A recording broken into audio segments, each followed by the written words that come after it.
Someone asked LeBron, who's the man? He said, it's me. Then he busts this three and they EYE. LeBron clowning in H-Town where it goes down. Plenty of Lakers highlights to show you on this spectacular edition of Game Time. NBA fans, what's good? You are now rocking with the best. Ro Parrish here in Studio B, along with the two champions. The MVP, Candace Parker, is along with me, along with the man who I affectionately call the Big Petty, Brendan Haywood. Man, do you write this stuff down? Listen, you just off the top of the dome? It's all off the top of the dome. Okay. Hey, it's all off the top of the dome. Now let's go down to the dome in H-Town, the Toyota Center, where it was on and popping. The Rockets have lost 3 of 5, trending downwards. The Lakers have won 6 of 7. They won by 18 in Houston.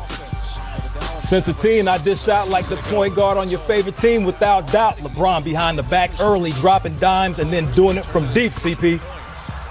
Yes, and LeBron had a different pep in his step today, and boy, was Houston in trouble. Because when the King got a pep in his step, it's a problem. Oh, it's a problem indeed. Lakers had 12 blocks, 10 steals, held the Rockets to 14 points in the first quarter. That's what I'm trying to say. But what about the others, B. Wood?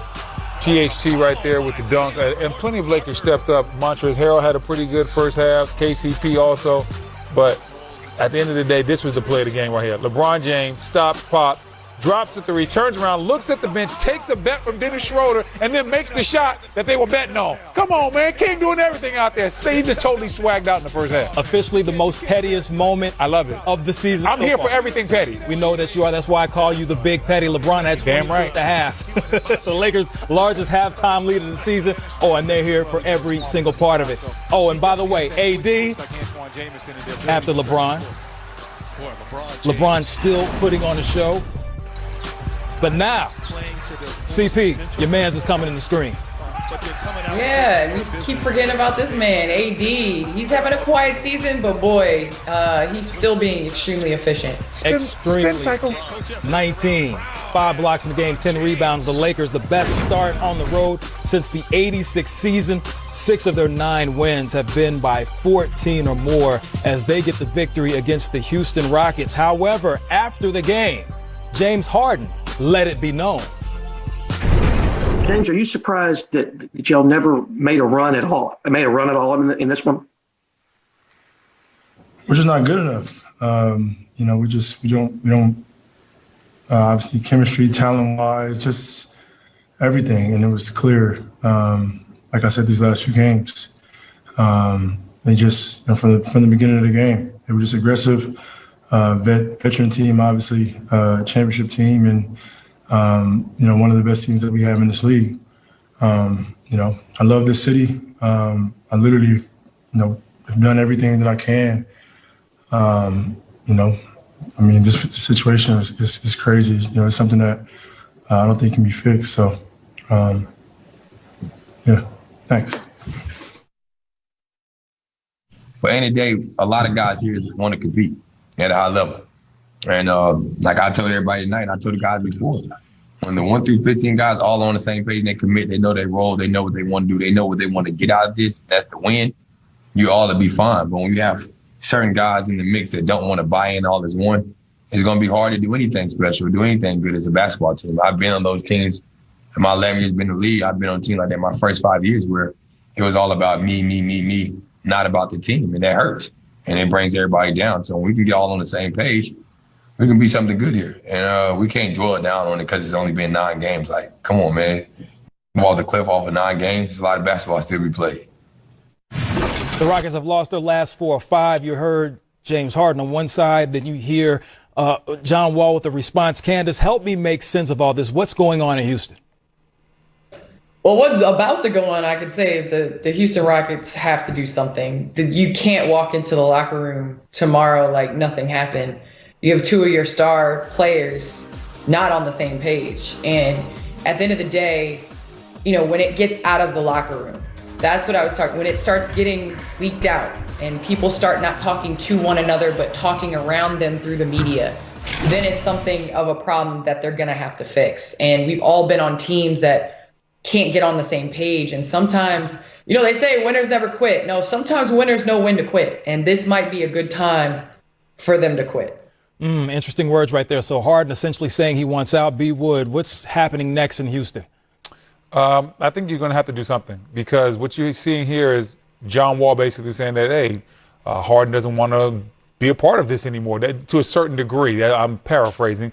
But and you knew that was going to be a problem. And especially it's the fact that John Wall didn't just say he wants to trade. It's because he doesn't feel he can win here. So now all the guys in the locker room are like, oh, you don't think you can win with us?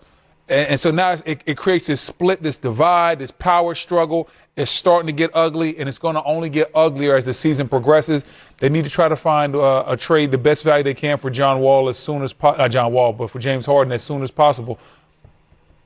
So many distractions and drama going on in Houston, not the only location where there's distractions in the NBA. Kyrie Irving. Right now, the NBA is conducting an investigation into footage circulating on social media that appears to show Kyrie at a gathering of more than 15 people, which is in direct violation of the NBA's current COVID health and safety measures. A statement from the Brooklyn Nets from GN Sean Marks, quote, "We are aware of the video on social media featuring Kyrie Irving at a family gathering. We are reviewing the circumstances with both Kyrie and the NBA in order to determine compliance with health and safety protocols. Kyrie remains away from the team due to personal reasons. A date of his return has yet to be finalized. In the meantime, we will continue to stay focused on our organizational goals. Kyrie will have the opportunity to address his absence when he is ready," end quote. Kyrie missing the last 3 games. KD in his first game back dropped 36. Oh, and he was ready to play, but the Nuggets, CP, they've won 4 or 5, and it's all about the Joker. It's about that point post, as we're calling it. He's doing it all, second in the league in assists. Oh, yeah, and KD notoriously doing it B.I.G. Hey, listen, man, I know Joker's a point post. I don't know what KD is, because we ain't never seen nothing like that before. He turned Millsap around so nasty. Oh, Martian!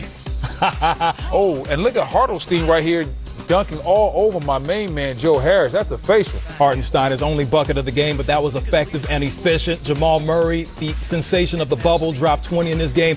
Denver, now check this. They were up by 16 at halftime, and then in the second half, Candace. KD was, he had the whole package on display, creating for himself and his teammates. Yes, in the second half, KD took over. You could tell there was some conversation at halftime about them picking up their intensity, and boy, when you have it's a problem for the other team. Problem indeed. 36-20. That's what the Nets did when they outscored the Nuggets in the third. But the Nuggets, hey, Brendan, they know how to answer. They've been down before. Listen, Nuggets have been down in playoff series before, 3-1 on multiple occasions. There's no quitting these guys. So you know, when you have the Joker, you always got a chance. Yes, you do. He came in averaging a triple-double, had 23, 11, 8, 7 steals in this game. But the Nets will respond. They know how to get it done. What can Brown do for you? The baseline jumper is true, 16. And more of KD, who made history, passing Elgin Baylor, D. Wade, Adrian Dantley on the all-time scoring list. Hey, he moved from 31 to 28. Now, what do you do with that when somebody 7 foot tall can just put the ball down on the ground, casually behind the back, dribble into a step back? Like, no, there's nothing. This dude is my height, fam. There's nothing you can do with that. And he had 13 assists for the people that didn't get the message. Hey, I'm just saying, somebody had to distribute the ball, you know. So KD. You on your own on that one. I'm just saying, somebody had to set up this. Somebody has to do it. KD, 34 points, 9 rebounds, 13 assists as Brooklyn, getting back to their winning ways, hands Denver their first loss in 3 games. Steph Curry with the shot. Boy, the baby-faced assassin has been on a tear lately. We've seen him drop 60, multiple 30-point games as the second leading scorer in the league. But Joel Embiid doing something that Charles Barkley and Moses Malone have